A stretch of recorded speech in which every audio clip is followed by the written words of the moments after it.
नमस्कार, मैं हूं संजय शर्मा। आप देख रहे हैं 4 PM न्यूज नेटवर्क। भारत के लोकतंत्र की हत्या करने पर तुले हुए हैं मुख्य चुनाव आयुक्त ज्ञानेश कुमार। ऐसा लोग कह रहे हैं, चर्चा कर रहे हैं।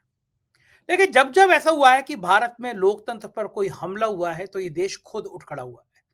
लोकतंत्र देश का बहुत मजबूत है, यहाँ की लोगों की आत्मा में बसता है। इसलिए कितनी भी कोशिश कर लें ज्ञानेश कुमार, एक दिन ऐसा आएगा, लोगों को लगेगा, लोग कहेंगे कि नहीं, अब नहीं, वोट चोरी नहीं, चुनाव ईमानदारी से हो।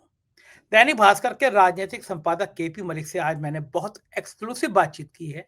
मैंने उनसे पूछा है कि संघ और भाजपा के कार्यकर्ता हमेशा से ये पाठ पढ़ते रहे, व्यक्ति छोटा होता है, संस्था बड़ी होती है। लेकिन मोदी जी ने तो इस इरादे को ध्वस्त कर दिया। मोहन भागवत की हालत सोने के पिंजड़े में बंद चिड़िया जैसी कर दी। चारों तरफ कमांडो लग गए, मोहन भागवत फड़फड़ा रहे हैं। क्या मोदी जी होश बोले को तैयार कर रहे हैं कि बगावत अब संघ में भी हो सकती है?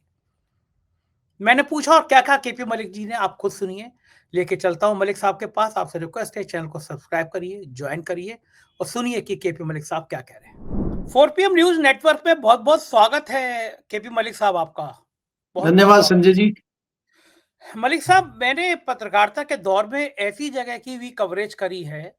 बदायूं जनपद में एक बरवाला था, उसके पास के गांव ऐसे थे कि जहाँ के लोगों ने कभी जिंदगी में रेल नहीं देखी थी, ट्रेन नहीं देखी थी। एक गांव में हादसा हो गया था, मैं गया तो उन्होंने कभी ट्रेन ही नहीं देखी थी।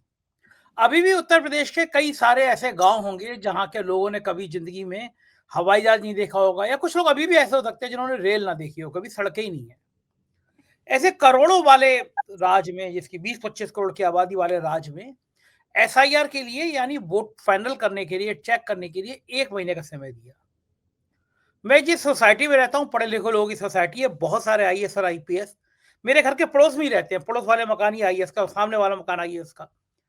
आधे से ज्यादा लोग अभी तक एसआईआर वाला फॉर्म भर नहीं पाए हैं, जमा नहीं कर पाए हैं। ये मैं बता रहा हूँ, लखनऊ के सबसे पॉश सोसाइटियों में से एक सोसाइटी है मेरी, उसका ये हाल। तो जिन दूर दराज के इलाकों में जहाँ ट्रेन तक नहीं लोगों ने देखी है, बसें नहीं है, वहां के लिए केवल 1 महीने का समय। चुनाव में अभी मोटा मोटा 1.25 साल है, लेकिन एसआईआर 1 महीने में पूरी करनी है। हाल ये हो गया है कि पूरे देश में त्राही त्राही मच गई है। ममता बनर्जी ने आरोप लगाया है कि 28 से ज्यादा बीएलओ ने सुसाइड कर लिया। रिटायर्ड जबरानिया रिटायर्ड आईजी हैं अमिताभ ठाकुर ने बरेली के एक मामले में एफआईआर कराने की मांग की है कि वहां भी है कि दबाव डाल के अधिकारी कह रहे हैं किसी तरह ये फॉर्म कंप्लीट कर दो, आधा अधूरा कर दो। पूरे देश में हाहाकार मच गया है। पहली बार ऐसा होगा निर्वाचन आयोग के खिलाफ ज्ञानेश साहब, जो कहते हैं ज्ञानेशानंद जी महाराज, ज्ञानेश जी के खिलाफ एफआईआर हुई है। क्या होगा इस देश में? लोकतंत्र क्या बिल्कुल खत्म करा के मानेंगे ये ज्ञानेश्वर जी? ज्ञानेश नाम कितना अच्छा है और कर्म कैसे खराब है? क्या लगता है मलिक साहब? धन्यवाद संजय जी। संजय जी, आपने ज्ञानेश जी का, और खास तरीके से अगर हम सोचें या कहें, आज के जो हमारे चीफ इलेक्शन कमिश्नर हैं, एकाएक मुझे टीएन सेशन की याद दिला दी है। तब हमने कैरियर शुरू किया था और 92 में जब मैं दिल्ली में आया था और हम लोग कवरेज करने जाते थे, मैं आपको बताऊं कि हमारे एक सीनियर थे और हम लोग बीबीसी के लिए एक स्टोरी कर रहे थे। और बीबीसी है, हम चौड़े होकर घूम रहे हैं, बड़े पत्रकार हैं, दन दनाते इलेक्शन कमीशन के ऑफिस में घुस गए थे और टीएन सेशन के कमरे में जा रहे थे। तो कमरे में तो थे नहीं, वो आने वाले थे। तो हम बाहर, कमरे के बाहर, जैसे छोटा सा उनका एक बैठने का सोफा वोफा ये था, तो वहां हम बैठ गए। और हमारे पास उस टाइम कैमरे वैमरे भी थे और हम 3-4 लोग थे क्योंकि टीम के। तो टीएन सेशन आए दन दनाते, उनका तो रुतबा ही अलग था। उन्होंने कहा, ये कौन बैठे हैं भाई, आप कौन है? अंग्रेजी में हमारे उन सीनियर पत्रकार को डांट लगाई और ये कहा, तत्काल आप नीचे जाइए, रिसेप्शन पे पास बनवाइए और मेरा अपॉइंटमेंट लीजिए, फिर तुम्हारी हिम्मत कैसे हो गई अंदर आने की। ये तो टीएन सेशन थे। खैर, हमने पास बनवाया, बाद में उन्होंने इंटरव्यू लंबा चौड़ा दिया, बहुत सारी चीजें करी। लेकिन मुझे याद आता है, एक तो वो टीएन सेशन थे और एक आज के ज्ञानादेश जी हैं हमारे। आप बता सकते हैं कि टीएन सेशन से पहले कौन थे चीफ इलेक्शन कमिश्नर? एक श्रीमती रमा देवी थी, वो भी शायद साउथ इंडियन थी। और उसके बाद एमएस गिल साहब बने थे, उनके किस्से भी आपको पता है। तब से आज तक या तो हम राजीव कुमार जी को जानते हैं और या अभी ज्ञानेश जी को जानते हैं। इसके बीच में कौन कौन आए कौन गए हमें नहीं पता है। संजय जी, उस देश में जहां आज तो बहुत सारी सुविधाएं हैं, टीएन सेशन के टाइम पे मैं आपको हरियाणा का और पश्चिम उत्तर प्रदेश के कई सारे इलेक्शन का खाका खींच देता हूं, तस्वीर बना देता हूं। आपको पता है कि कांग्रेस की और जाटों की कभी बनती नहीं थी। चौधरी चरण सिंह का एरिया था और उधर चोटाला का देवीलाल का एरिया था। तो हमारे यहाँ क्या होता था कि जब बैलेट पेपर पे मोहर लगती थी तो वहां पे हर पोलिंग बूथ के बाहर जो है 10-15 जो बुढ़े होते थे, हमारे ताऊ चाचा बाबा, ये सब हुक्का भर के बैठ जाते थे। और जो लोग आते थे पिछड़े दलित ओबीसी के, बोला भाई तुम्हारी वोट डल गई है, तुम जाओ खेत में अपना घास वास काट लाओ और आज फसल फ्री है, जितनी काट सकते हो उतना काट लो और जाओ। तो 99% लोग चले जाते थे। एक आध जो अकड़ता था उसका दिमाग ठीक कर दिया जाता था। ये तरीका चलता था कहीं कहीं कुछ कुछ। इसको हम स्वीकार करते हैं, इसमें कोई दो राय नहीं है। और इतना होता होता रहा है, होता भी रहा होगा, कांग्रेस के टाइम पे भी हुआ होगा। लेकिन आज जिस प्रकार से केरल में लोकसभा की एक सीट है भारतीय जनता पार्टी की, देखिए कितने उतावले कार्यकर्ता हो रहे हैं केरल में। जिस आंध्र प्रदेश में हम चंद्रबाबू नायडू की बात कर रहे हैं, वहां 175 लोक विधानसभा की सीटों में से करीब 135 सीटें टीडीपी के पास हैं। वहां भी आज भारतीय जनता पार्टी के पास है। इस बार देखिएगा कितनी आएंगी, क्योंकि इस बार तो खाली पेन से तो लिखना और तो कुछ करना नहीं है। बिहार में आप देखिए, तो ये ज्ञानेश जी का जो सिस्टम चल रहा है यूपी में, यहाँ बहुत बड़ा सवाल हम जैसे लोगों से भी लोग पूछ रहे हैं, क्या उत्तर प्रदेश में इतना जो जल्दी हो रही है, इसमें कोई चुनाव है? अभी तो चुनाव में, जो विधानसभा का चुनाव होना उसमें भी 1 साल से अधिक का समय है। तो आपको इतना कम समय क्यों दे रहे हैं आप? इसका रीजन क्या है? ऐसा तो होता ही नहीं है। ये इतना बड़ा अभियान है चुनाव का, कोई छोटी से छोटी चीज होती है आप 3 महीने का टाइम देते हैं। आप आधार कार्ड अपडेट, और तो और रिटर्न भरने का काम जो हर साल आप टैक्स का रिटर्न भरवाते हैं, 3 महीने का टाइम देते हैं, फिर उसको बढ़ा देते हैं आप। तो इसमें ऐसा क्या हो गया कि नहीं नहीं आपको 4 दिसंबर तक जो है फिट कर देना है, इसके बाद आपको मौका नहीं मिलेगा? ये रीजन क्या है? और ऐसी ऐसी चीजें मैं तो खुद आपको संजय जी कह रहा हूं कि मैंने भी ट्राई किया ऑनलाइन जाके भरने का, कुछ नहीं हुआ। क्योंकि गांव से मेरे भाई का फोन आया, उनके बच्चों का फोन आया कि अंकल वो यहाँ पे बीएलओ हमारे घर पे आए हैं और उन्होंने कहा कि तत्काल ये चीजें उपलब्ध कराइए। अब हमने कहा भाई यहाँ से कहाँ से उपलब्ध कराएं? आधार कार्ड हमारा दिल्ली का है, वोटर आई कार्ड गाँव का है, तो ये कैसे होगा? अभी उस पर भी चलेगा कि भैया आप तो दिल्ली में रहते हैं, आप गाँव में वोट क्यों बनवा रहे हैं? तो बहुत सारी चीजें ऐसी हैं कि जो आपको उलझाने का सिस्टम ये कर रहे हैं। इसमें होना कुछ नहीं है। इनका असली मकसद ये है कि हमारा आपका ध्यान इधर रहे सर की तरफ, और ये उधर अपना जो दूसरे वाला सर होता है 35,000 40,000 वोट कटाई का और अपनी बनवाने का, इनका वो चल रहा है। आपने देखा भी राहुल गांधी ने तथ्य रखे थे कि वोट कटवाने का एक ऐप से, एक सिस्टम से रिक्वेस्ट आई कि इनके वोट काट दीजिए। और जब उन्होंने वहां की गवर्नमेंट ने, वहां के डिपार्टमेंट ने मांग की, सीबीआई से की, एफआईआर की कि भाई ये बताया जाए इसका तथ्य कहाँ है, ये कौन से मोबाइल से आ रहे हैं, क्या आ रहे हैं, तो बता ही नहीं पाए, कोई कोऑपरेट ही नहीं कर रहा है। तो ये इस तरह की जो चीजें चल रही है, इनको जस्टिफाई करने के लिए मुझे लग रहा है चुनाव आयोग इतनी जल्दी में है।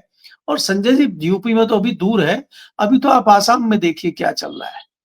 आसाम में कुछ कांग्रेस के युवाओं ने कल कोशिश की थी, सबकी वीडियो फुटेज मंगा ली गई है, अब एक एक को चुन चुन के उनको उठाया जा रहा है। आज की ताजा घटना है आंध्र प्रदेश की। आंध्र प्रदेश में युवाओं ने, खासकर कांग्रेस के युवाओं में बहुत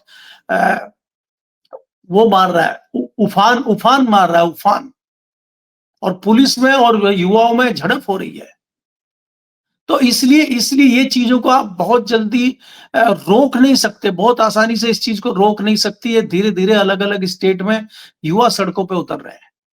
और बीएलओ से अगर आप बात करेंगे, अगर ऑफिशियली बात करेंगे, तो वो तो आपको ज्ञान देंगे सरकारी वाला, नहीं नहीं बहुत अच्छा चल रहा है। अगर उससे आप पर्सनली बात कर लें, वो ये कहेगा इससे बड़ा जी का जंजाल हमने देखा ही नहीं है। एक बीएलओ 1 महीने में इतने सारे फॉर्म कैसे भरेगा और उसमें कोई गलती ना हो? आपको तथ्य भी सारे चाहिए। तो ये सारी चीजें कैसे होंगी, सिरदर्दी का कैसे निपटारा होगा, ये किसी की समझ में नहीं आ रहा। और इसमें फिर यही होगा कि इसमें फर्जी आंकड़े आएंगे, फर्जी काटपीट होगी, और बाद में जो है फिर हम और आप बहस करेंगे कि भैया ये फर्जी हो गया। जी। मलिक साहब, बड़ी छोटी सी घटना थी, छात्रों की, नौजवानों की, लेकिन उस घटना ने एक ऐसा तूल पकड़ा कि देश में जेपी का आंदोलन खड़ा हो गया।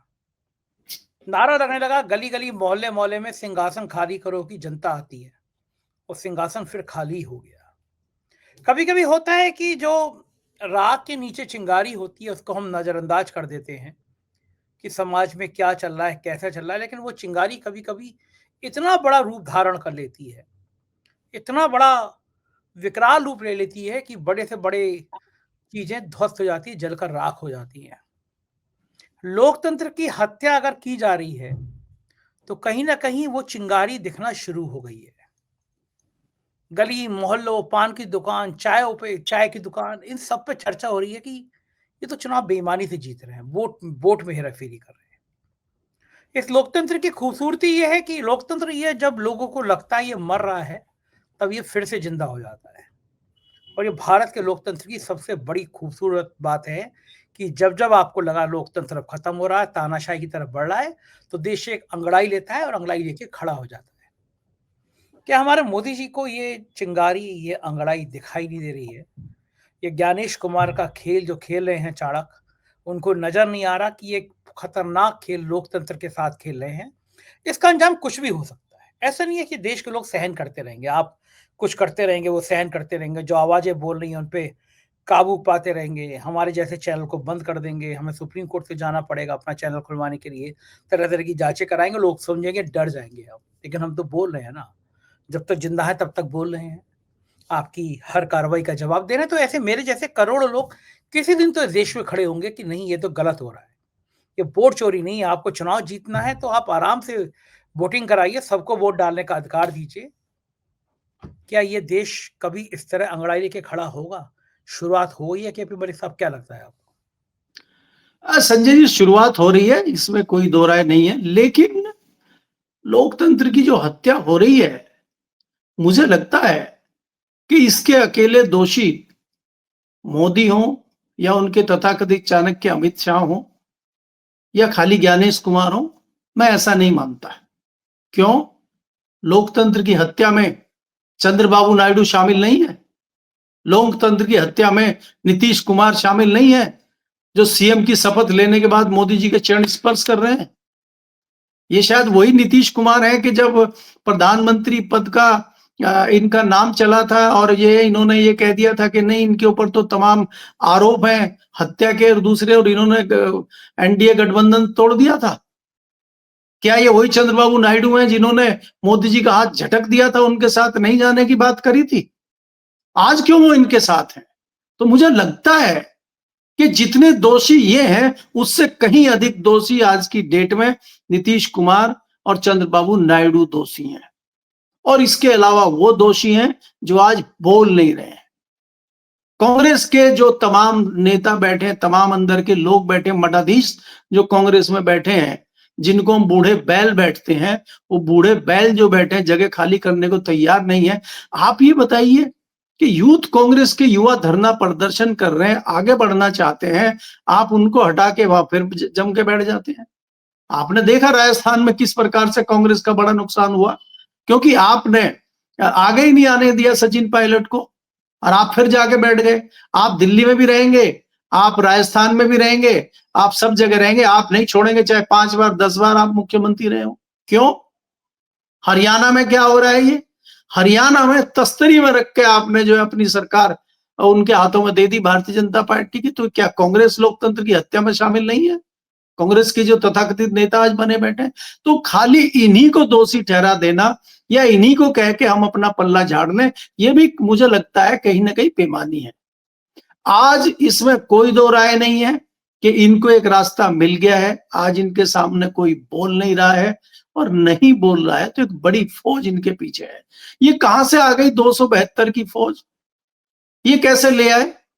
कांग्रेस क्यों नहीं ले आई 50 लोगों की फौज, या दूसरे दल क्यों नहीं ले आए? तो वो जो चीजें कर रहे हैं हम क्यों नहीं कर पा रहे हैं, विपक्षी क्यों नहीं कर पा रहे हैं, ये उनको अपने गिरेबान में झांकने की आवश्यकता है। और जब तक आप नहीं झांकेंगे, ये तो करेंगे।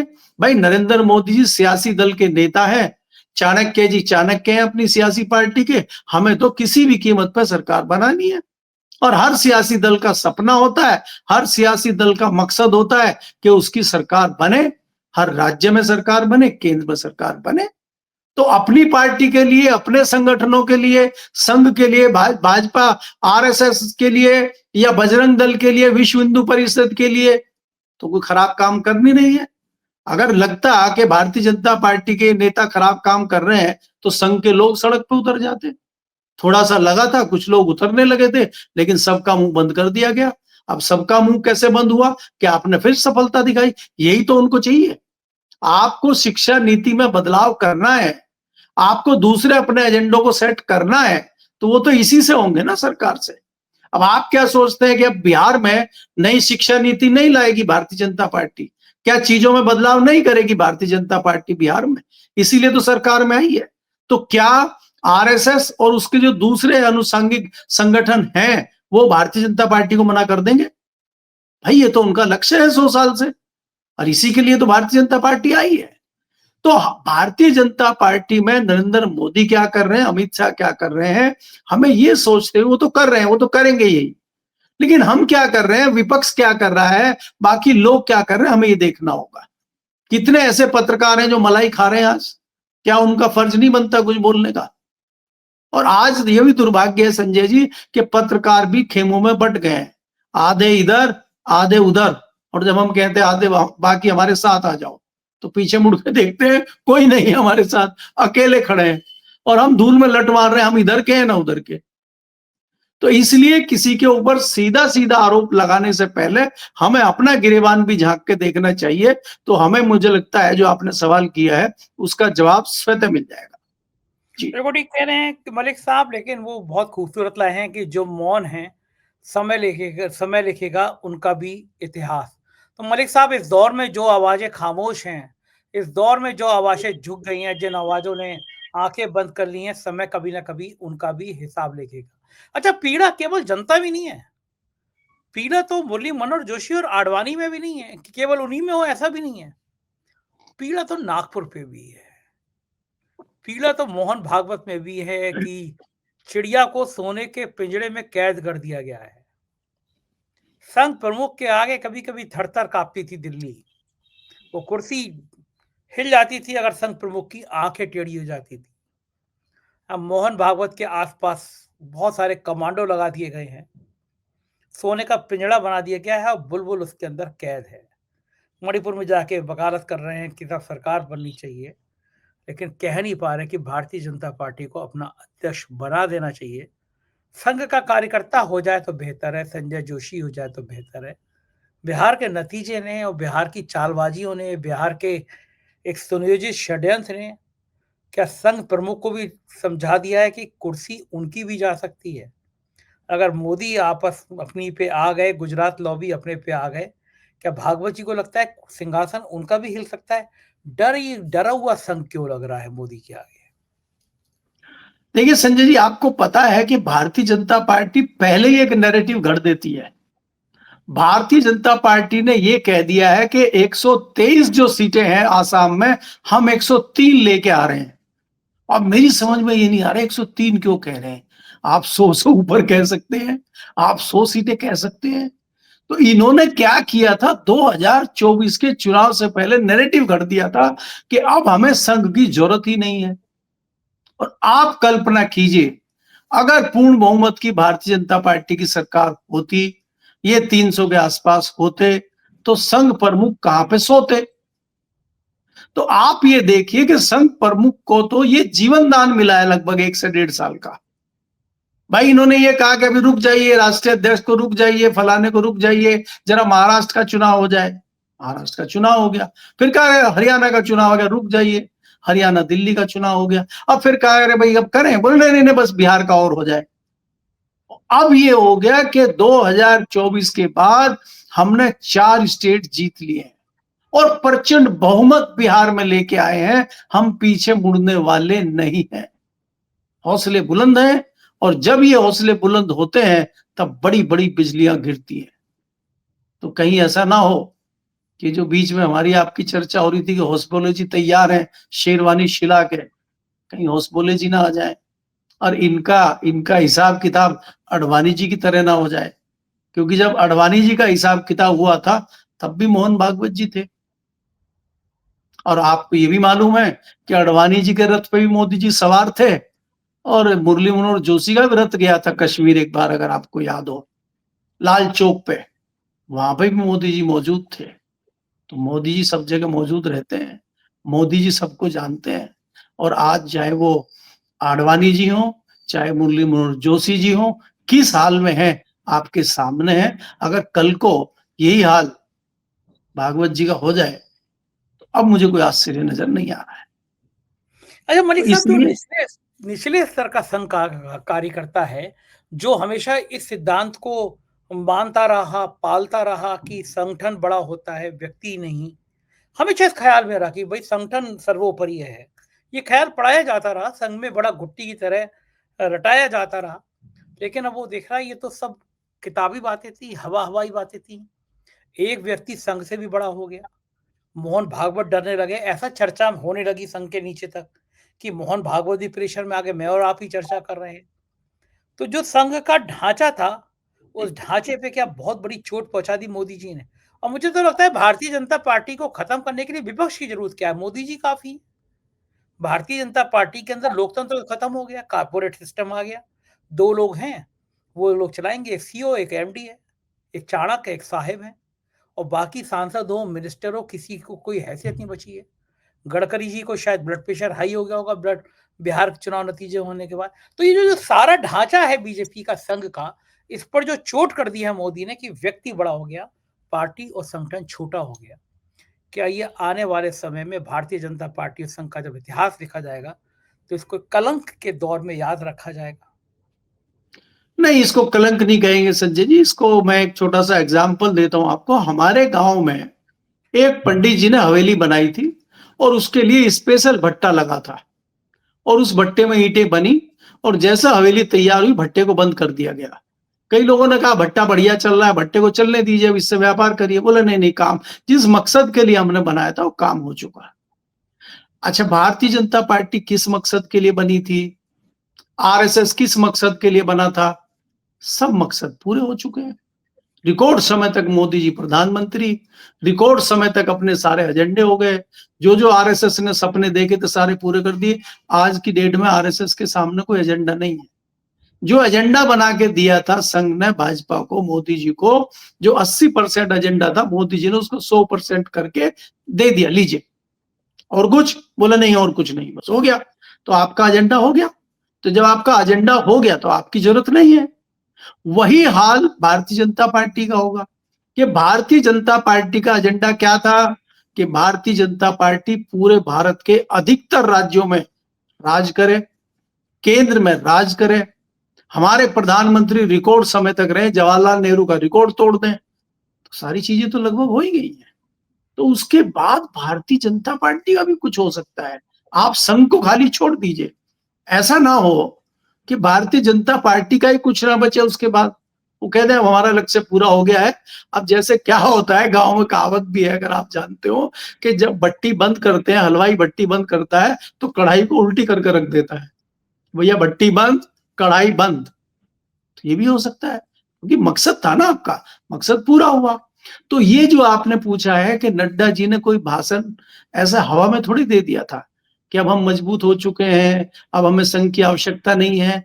वो पूरा नैरेटिव घड़ा गया था। जैसा आपने देखा बिहार में, हम जैसे लोग कह रहे थे नहीं नहीं ये सब फर्जी आंकड़े हैं, फर्जी एग्जिट पोल है, फर्जी मामला है। भाई साहब वही तो आए जो उन्होंने दिखाए थे, तो हम ही फर्जी सिद्ध हो गए। तो इसलिए ये जो बताया जा रहा है, ये जो कहा जा रहा है, ये हवा में नहीं कहा जा रहा है। मोदी जी कोई बात हवा में नहीं कहते। तो इसलिए आप मान के चलिए कि इशारा कहीं और है। तो उस इशारे पे कल को अगर कुछ काम हो जाता है तो हमें आश्चर्य नहीं होगा। जी। बिल्कुल ठीक बात है मलिक साहब, कल को राजनीति में कुछ भी हो सकता है। बहुत बहुत शुक्रिया, आपने मुझे इतना समय दिया, बातचीत की, धन्यवाद। ये थी केपी मलिक जी, पूरी बातचीत आपने सुनी, कैसी लगी बातचीत बताइएगा जरूर। शुक्रिया, थैंक यू। है।